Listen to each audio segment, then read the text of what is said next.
오늘 이 무더위 가운데서도 수예배에 나온 여러분 모두를 주의 이름으로 축복합니다. 본문의 말씀을 가지고 그리스도 안에 감추어진 보화라는 제목으로 함께 말씀을 나누겠습니다. 지금 시대는 정보의 홍수 시대입니다. 하루와 아침을 시작하면서부터 각종 정보 또한 지식 이런 것들이 넘쳐나는 시대에 살고 있습니다. 그래서 어떤 사람은 자신이 성공한 비법을 알려주겠다고 그렇게 사람들에게 소리치고 있고, 특별히 신앙적인 그러한 여러 가지 내용들도 참 많이 들려옵니다. 그 가운데 어떤 특별한 영적인 경험들, 체험들 이런 것들을 강조하면서 우리의 신앙을 흔들고 있는 그러한 경우도 너무나도 많이 있습니다. 곧 자신만이 어떤 특별한 영적인 체험이 있다. 그래서 그런 곳으로 사람들을 유혹하는 그러한 일들이 지금 우리 사회에 있는 것이죠. 많은 이단들이 교회의 성도들을 빼내가고 멸망으로 끌고 가는 그런 일들이 얼마나 많은지 우리는 알고 있지요. 이 골로새 교회 당시에도 교회 안에 이러한 특별한 무언가를 가지고 있다고 말하는 사람들이 나타났어요. 대표적인 사람들이 바로 영지주의에 속한 사람들입니다. 영지주의라고 하는 것은 그노시스라고 하는 이 헬라 단어에서 온 건데, 바로 영적인 지식, 그러니까 지식을 기반으로 해서, 그러니까 신령한 지식을 소유해야만이 구원을 받는다라는 거예요. 그래서 우리에게는 그러한 신령한 지식이 있으니 우리한테 와서 그것을 배워라 라고 말하는 거예요. 여러분, 교회는 예수 그리스도 한 분이면 족합니다. 예수 그리스도가 우리의 신앙의 모든 것입니다. 그런데 이 영지주의자들은 예수 그거 말고 더 특별한 영적인 지식이 있어야 돼. 그래야 구원을 받아. 이 지식이 있으면 신비한 것들을 알게 되고 경험하게 돼. 라는 그러한 주장을 했던 거예요. 그러한 유혹에 대해서 사람들은 그럴듯한데 라고 하면서 신앙이 흔들리는 그러한 일이 있었던 겁니다. 여러분, 사기꾼들이 사기를 칠 때 그 자기가 이야기하는 것이 그럴듯해야 사기를 쳐먹지, 말도 안 되는 거 하면 누가 거기를 가냐 말이에요. 여러분, 정말 그럴듯해요. 들어보면 가면 뭐가 있겠다는 생각이 들 정도로 논리적이고 아주 설득이 되는 그러한 방식으로 사기를 치는 거죠. 그러니까 똑똑한 사람도 그들의 말을 들으면 정말 그럴 것 같아 라는 마음이 들게 되는 거예요. 신천지에 가르침 받는 사람들이 전부 그런 사람들 들어보면 정말 그렇듯한데, 특별히 이 복음서에 나오는 비유, 그 비유 풀이를 아주 그냥 기가 막히게 딱딱딱 맞추어서 사람들이 정말 거기에 빠져들 만큼 그렇게 이야기를 전하는 거죠. 그럼 기존에 가지고 있던 신앙들을 비교해 보면 기존 신앙은 뭔가 빠진 것 같고 확실해진 것 같고, 그래서 맨날 물음표가 붙었는데 여길 가니까 시원하게 대답을 해주더라. 그래서 거기에 빠지게 되는 겁니다. 그들의 가르침이 논리적이고, 그래서 짝을 맞추는 것이 저들의 특기죠. 짝을 맞춰. 성경에는 다 짝이 있다 하면서 짝을 갖고 와가지고 이거 진리다라고 말하는 거예요. 그러니 그러한 가르침에 사람들이 미혹이 되고 수많은 사람이, 특별히 젊은 사람들이 그렇게 많이 이 신천지에 빠져 있어요. 참 안타깝죠. 어찌 보면 젊은 사람들이 더 냉철할 것 같은데 도리어 바보같이 딸려가는 이런 것들을 우리가 보게 됩니다.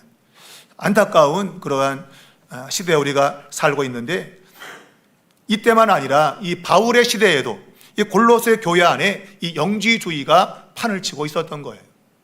여러분, 사람들은 신령하다는 것에 약합니다. 신령하다 그러면 약해요. 그래서 신령님 같이 누가 다 분장으로 나타나면 뭐가 있는 것 같은 그런 마음이 드는 거예요. 그 신령하다고 하는 것. 그러한 영지주의가 골로새 교회에 침투했고 그 성도들의 신앙을 흔들고 있었던 거예요. 자, 그러한 상황에서 바울이 지금 감옥에 있으면서도 애끓는 마음으로, 이 골로새 교인들은 바울의 얼굴을 보지 못했습니다. 왜냐하면 이 골로새 교회는 바울이 세운 교회가 아니기 때문에 그래요. 바울에게 복음을 들은 에바브라가 세운 교회입니다. 그러니까 골로새 교인들은 이 바울의 얼굴을 보지 못했고, 바울 역시도 골로새 교인들의 얼굴을 보지 못했어요. 그런 상황에 바울이 지금 감옥에 있었는데 오늘 에바브로로부터 이 교회의 소식을 듣게 된 거죠. 교회 안에 이러한 영지주의 같은 신비한 무언가를 이야기하는 자들이 교회에 침투해서 교회를 흔들고 있는 그 상황을 들은 겁니다. 바울은 감옥에 있으면서도 얼굴도 한 번 보지 못한 믿음의 형제들을 향해서, 어찌 보면 오늘을 살아간 우리들을 향해서 외치고 있는 겁니다. 무엇을 외치는 걸까요? 우리가 찾고 있는 모든 보화는 이미 그리스도 예수 안에 있다. 그리스도 예수 안에 우리가 찾고 있는 모든 보화, 가장 좋은 것들이 그리스도 안에 이미 들어있다고 하는 것을 바울이 외치고 있는 것이죠. 오늘 우리는 이 본문의 이 말씀 가운데서 중요한 몇 가지를 발견하는데, 가장 먼저는 사랑의 연합 안에서 발견하는 지혜입니다. 말했지만 그노시스, 이 영지주의는 지혜와 지식을 전하는 사람들이에요. 이 지혜와 지식은 신령한 것인데 이거를 너희가 알아야 구원을 받는다라고 말하고 있었던 겁니다. 그런데 바울은 이러한 지혜와 지식, 그들이 말하는 것은 단순한 정보에 불과하다. 성경에 말하는 구원 얻는 그런 지혜는 단순한 정보가 아니라 이것은 사랑 안에서 실천됨으로 인해서 얻어지는 실천적인 지혜요, 지식이라고 말하고 있어요. 이게 굉장히 중요한 가르침입니다. 여러분, 사도 바울은 이 골로새와 그리고 인근에 있는 라오디게아, 또한 히에라폴리스, 이러한 성도들의 신앙을 위해서 그 자신이, 우리가 1장 29절에 보면 이를 위하여 나도 내 속에서 능적으로 역사하시는 이의 역사를 따라 힘을 다하여 수고한다고 말하고 있어요. 힘을 다해서 수고한다. 제가 지난 시간에 이 힘을 다한다는 단어가 운동선수가 이 시합을 할 때, 아니면 군인이 싸움을 할 때 온 힘을 다해서 싸우는 것이라고 제가 말씀을 드렸어요. 여러분, 시합하는 사람이 설렁설렁해서 경기를 이길 수 있나요? 없습니다. 온 힘을 다해야만이 그 경기를 이길 수 있다 이거죠. 바울이 이 골로새 교인들의 신앙을 견고하기 위해서 그는 온 힘을 다했어요. 특별히 이 힘을 다한다는 단어는 29절에는 동사로 아고니조마이라고 하는 단어인데 싸운다는 동사고, 오늘 본문에 이 본문 우리가 지금 1절에 보면 힘쓰는지를, 이 힘을 쓴다라고 하는 이 힘이라는 단어가 바로 아고니라는 단어입니다. 그러니까 1장 29절 단어는 동사로, 여기서는 명사로 사용된 거예요. 아곤 또 아고니조마이 같은 단어예요. 하나는 명사로, 하나는 동사로. 바울은 그만큼 골로새 교인들이 바른 신앙을 갖도록 지금 투쟁하고 있는 겁니다. 싸우고 있는 겁니다. 왜 그렇게 해야만 되는가? 그렇게 하지 않으면 신앙을 지켜낼 수가 없기 때문에 그래요. 여러분, 신앙은 투쟁하는 겁니다. 영적인 전쟁을 치르는 거예요. 그냥 설렁설렁 교회만 다니는 거, 그 신앙이 아닙니다. 신앙은 우리의 그 구원을 가져오는 그 진리, 그 진리를 지켜내는 전쟁이요, 싸움인 거예요. 바울은 그걸 지금 골로새 교인들이 이룰 수 있도록 함께 영적인 싸움을 싸우고 있다, 그렇게 말하고 있는 거예요. 오늘 바울이 말하는 것은 오늘 이 골로새 교인들이 그 마음에 격려를 받고, 오늘 본문에는 2절에 보니까 그들로 마음의 위안을 받고 라고 되어 있어요. 위안을 받는다. 이 단어가 파라칼로라는 단어인데 여기서 나온 단어가 파라클로토스, 우리가 성령으로 번역된, 보혜사로 번역된 바로 파라클레토스가 거기서 나온 거예요. 위로하다, 격려하다라는 뜻이에요. 바울은 오늘 진정한 복음을 가지고 골로새 교인들의 마음에 격려를 주고자 하는 겁니다. 너희가 갖고 있는 그 믿음, 그것은 그리스도를 통해서 얻는 그러한 선물이고 그걸 잘 지켜내야 된다 하면서 그들의 마음을 격려하는 것이 오늘 이 편지를 쓰고 있는 1차적인 목적이에요.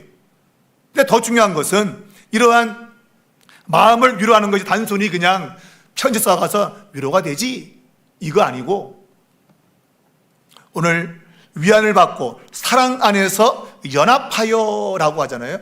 사랑 안에서 연합되었다.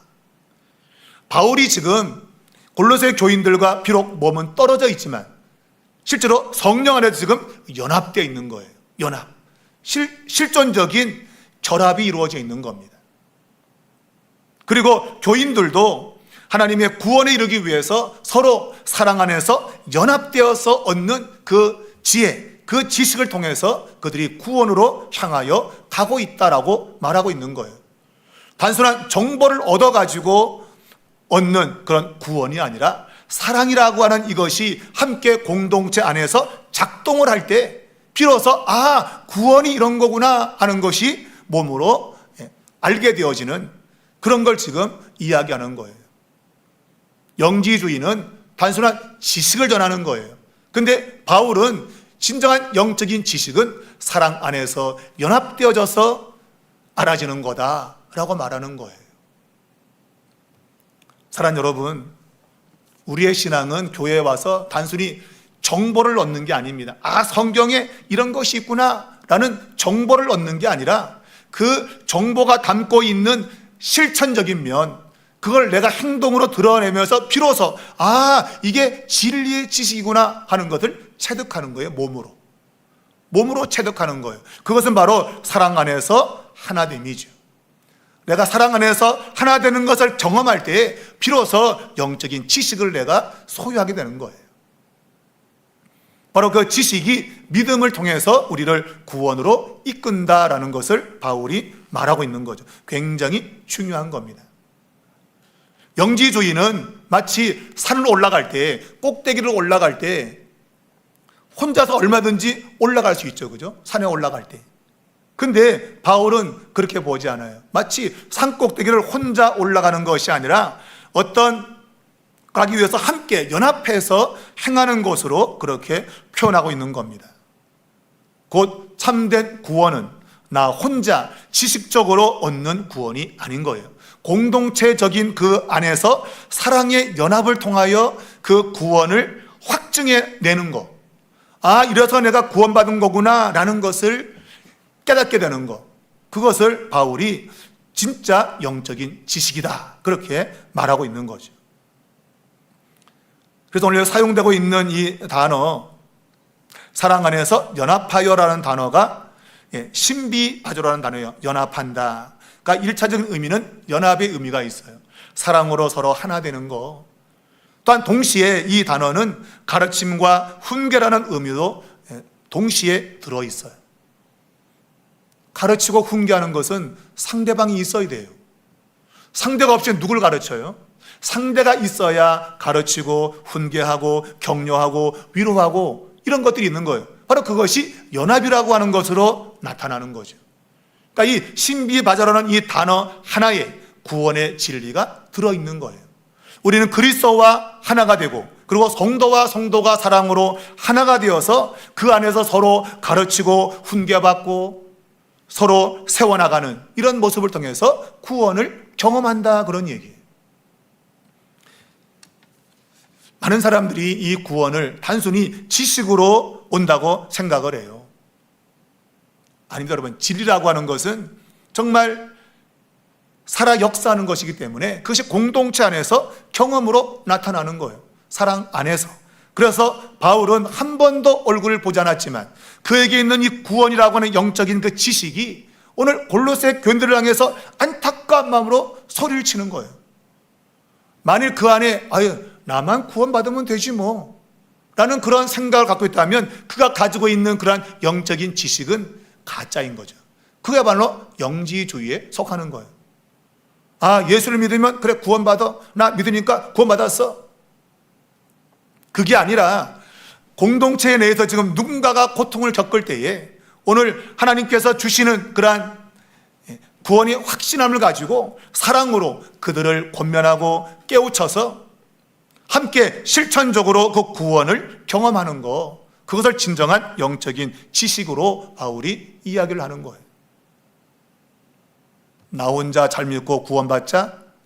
그게 영주주의에 속한 거예요.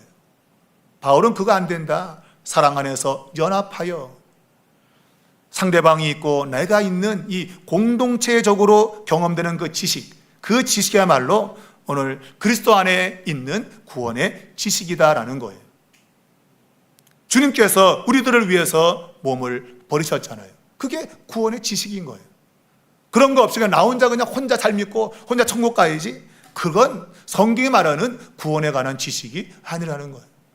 내가 십자가의 이 구원의 이 비밀을 알게 되는 그 순간부터 내 마음은 누군가를 향하고 있는 거예요.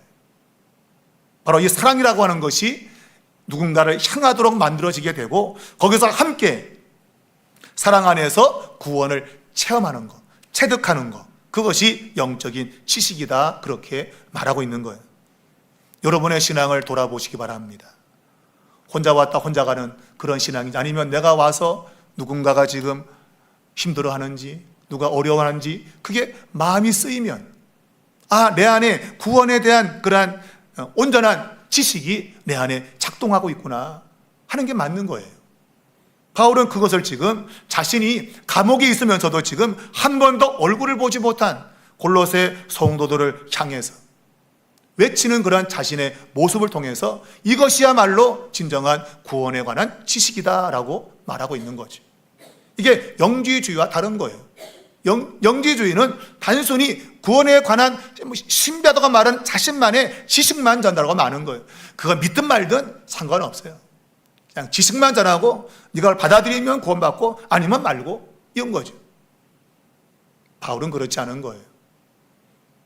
복음을 전하고 그 복음이 그 사람에게 역사하기를 간절히 바라는 거죠. 사랑 안에서. 그것이 바로 구원의 진정한 지식임을 바울이 말하고 있는 겁니다. 여러분, 그리스도를 안다는 그 지식은 실천적인 지식인 거예요. 단지 정보가 아닙니다. 여러분이 그리스도를 안다면 그것은 실천적인 지식이 되어야 되는 거예요. 내 삶으로 주님이 보여주었던 그 사랑이라고 하는 것이 내 삶에 나와야 된다, 이거죠. 그러면 비로소 내가 구원의 지식을 가지고 있다, 그렇게 말할 수 있다고 하는 거예요. 두 번째는 그리스도, 곧 예수 그리스도 안에 모든 지혜의 안전함이 들어있는 겁니다. 그리스도 안에 모든 지혜가 안전하게 들어있다, 그렇게 말해요. 오늘 3절에 보니까 그리스도 안에 모든 지혜와 지식의 보화가 감춰져 있다라고 그렇게 말하고 있어요. 바울이 말하는 하나님의 비밀은 바로 그리스도 자체입니다. 이 그리스도가 옛부터 하나님의 비밀로 감춰져 있었어요. 근데 이제 그게 복음을 통해서 드러난 거죠. 어찌 보면 공개된 비밀이에요. 비밀인데 공개된 비밀.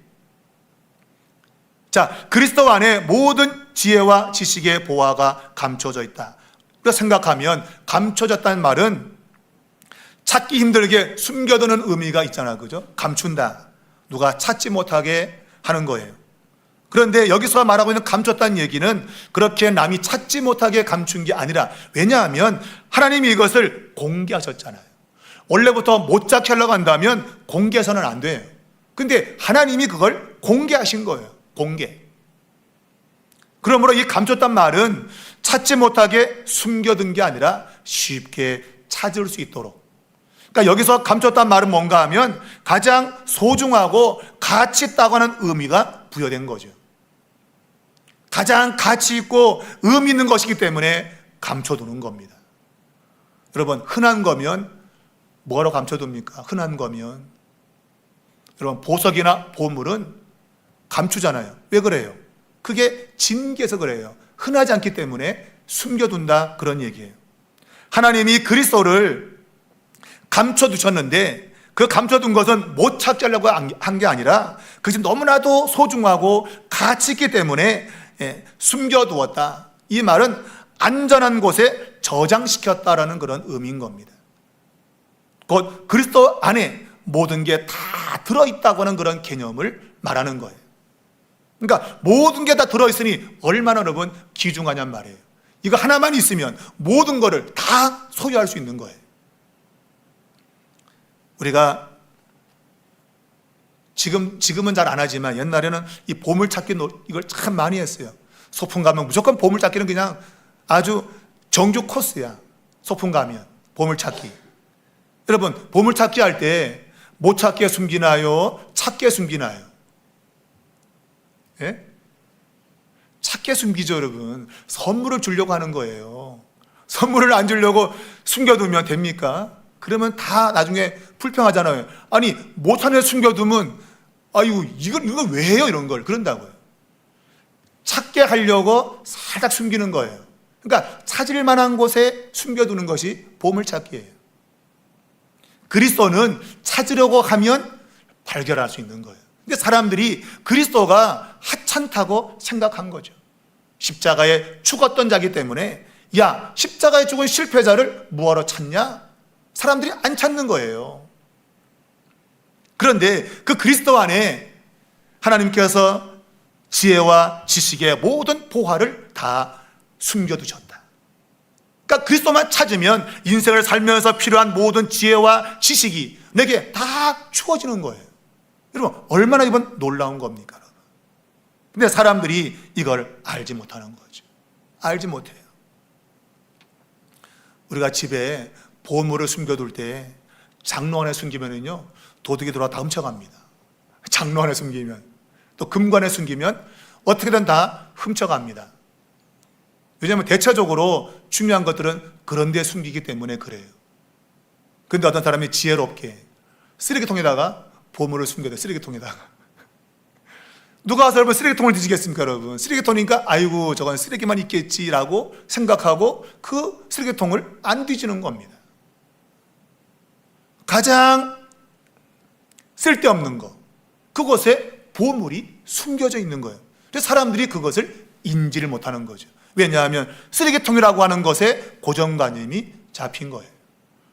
예수님이 십자가에서 죽었다고 하는 그 사실, 아 죽은 자, 실패자. 여러분 유대인들이 예수님을 믿지 않는 이유가 바로 여기 있는 거죠. 메시아가 죽어? 그런 게 어디 있어? 메시아는 죽을 수 있는 존재가 아닌 거예요. 그러니 유대인들이 예수를 메시아로 안 믿는 겁니다. 여러분 십자가는 세상에 볼 때는 어리석다 그랬잖아요. 어리석은 거예요. 십자가에서 죽은 자를 어떻게 믿나? 참 어리석다. 그런데 여러분 그리스도 안에는 모든 보화가 숨겨져 있다. 감춰져 있다. 그러니까 이 그리스도만 찾게 되면 내 인생의 모든 문제를 해결할 수 있는 지혜와 지식을 얻게 되는 거예요.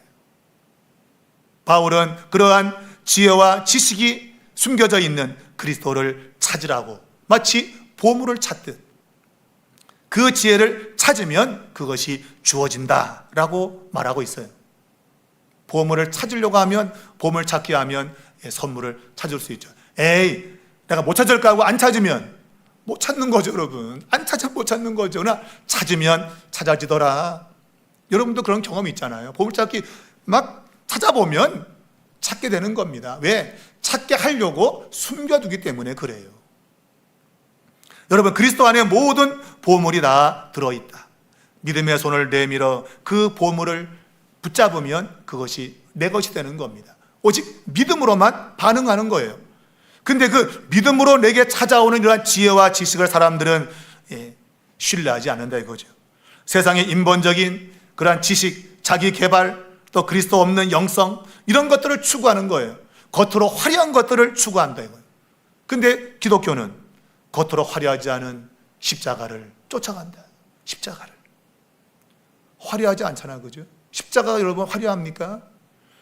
여러분 십자가는 화려하면 안 돼요. 십자가는 나무 십자가요, 피 묻은 십자가가 돼야 되는 거죠. 그러나 그것이 인간에게 구원을 가져다 주는 겁니다. 구원뿐만 아니라 그 안에 인생의 모든 문제를 해결할 지혜와 지식이 가득 차 있는 거예요.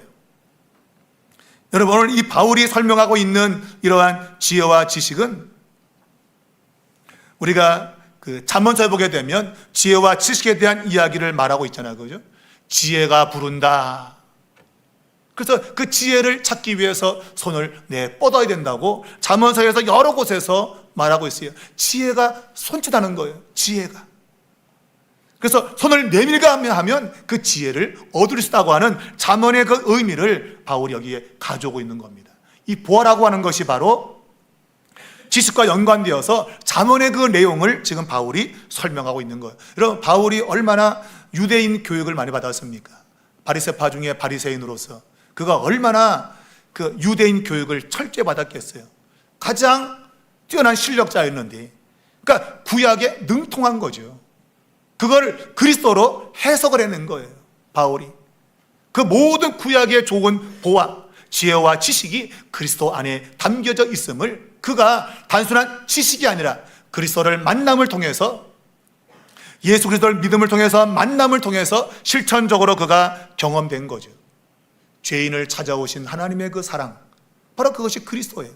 사랑으로 자신을 찾아온 그것이 그에게는 구원이었는데, 바로 그러한 모습을 자신이 감옥에 있으면서 얼굴도 한 번 보지 못한 골로새 교인들에게 호소하는, 믿음을 견고히 붙잡으라고 호소하는 그런 모습에서 그 안에 있는 그 구원의 지식이 나타나고 있는 거죠.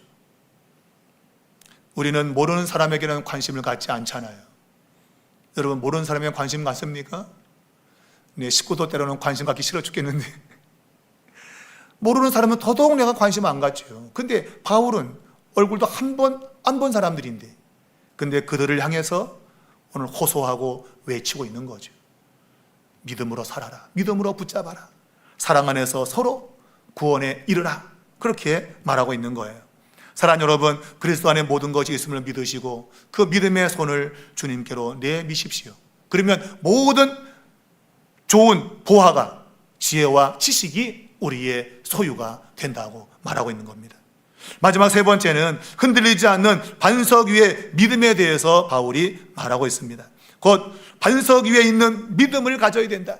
흔들리지 않는 그러한 믿음을 가져야 된다는 거예요. 왜 이런 말을 하는가? 바로 이 골로새 교인들이 지금 세상의 그럴듯한 말에 의해서 미혹되려고 하기 때문입니다.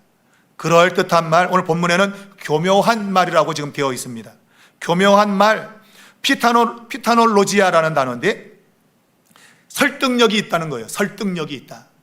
제가 서두에 말했잖아요. 사기꾼들의 말은 설득력이 있어요. 들으면 정말 혹합니다. 그래서 거기에 투자하다가 쫄딱 망하는 거죠. 거기 뭐 샀다가 가짜로 판명 나는 거죠. 근데 실제로 그들의 말을 들을 때는 그럴듯하다. 뭔가를 마시면 다 날 것 같고, 뭔가를 차면 다 될 것 같고, 막 이런 거. 그냥 귀에 쏙쏙 들어오는 거죠, 쏙쏙.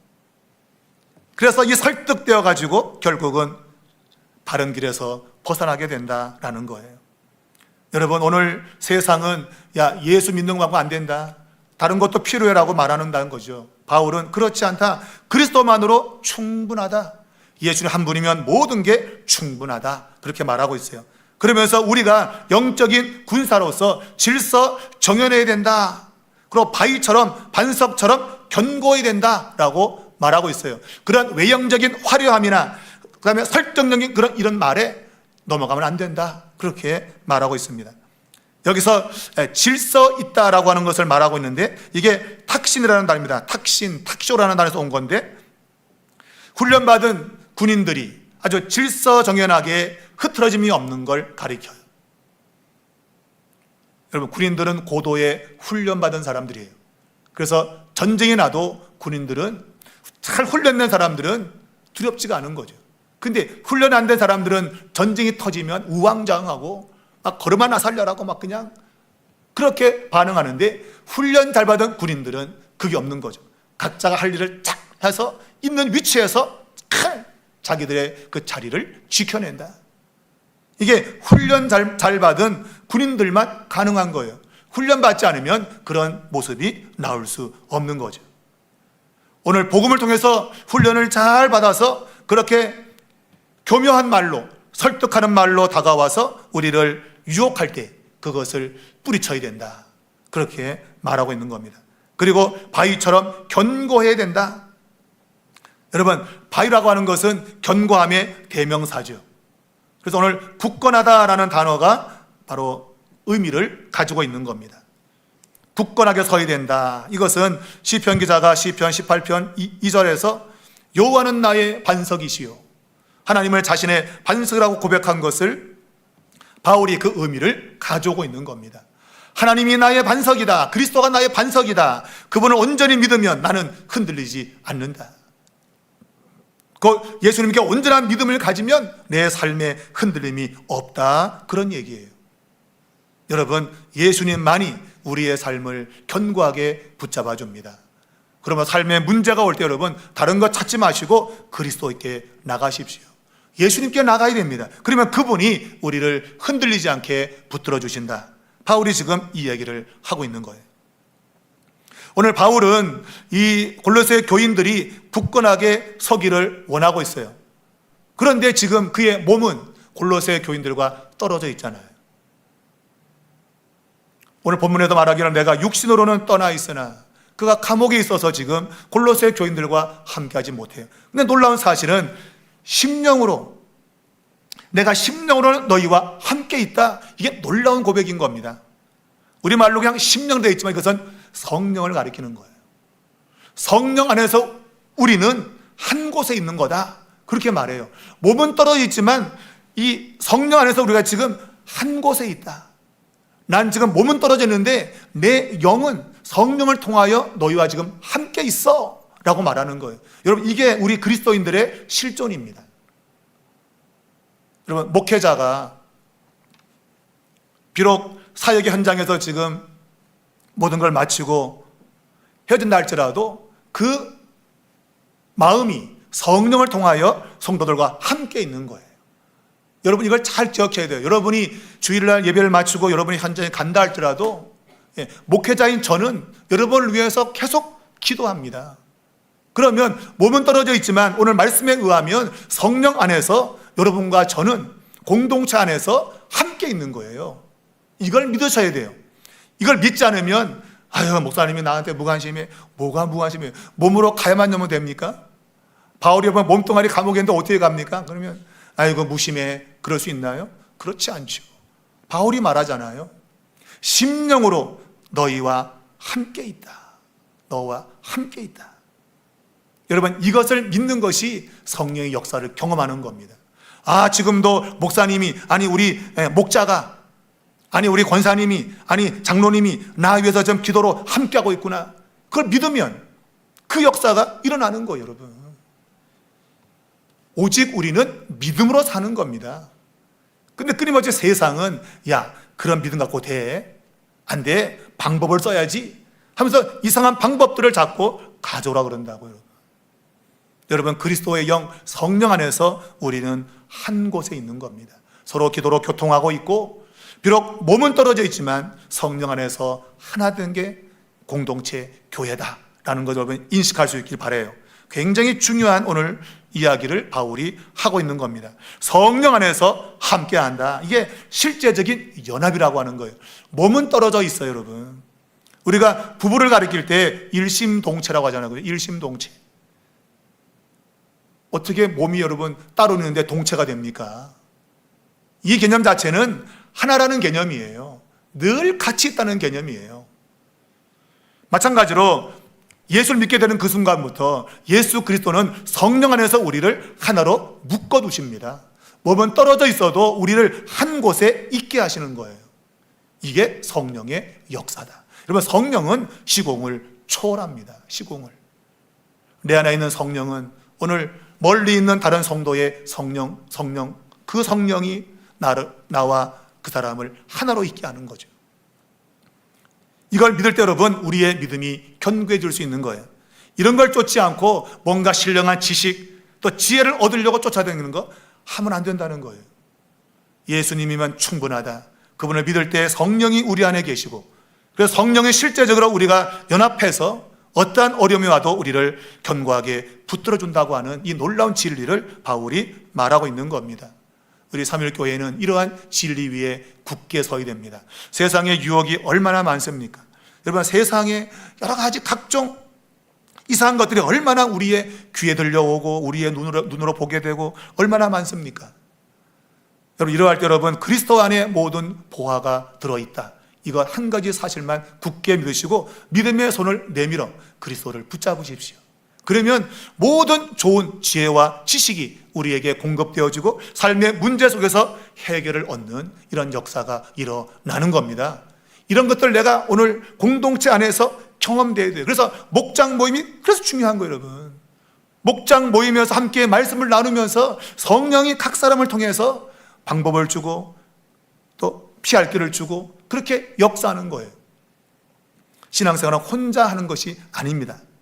목장에 모여서 함께 말씀으로 삶을 나누고 그 안에 성령이 계셔서 우리에게 지혜와 지식을 공급해가지고 문제를 해결해 나가는 이러한 역사가 일어난다고 하는 거예요.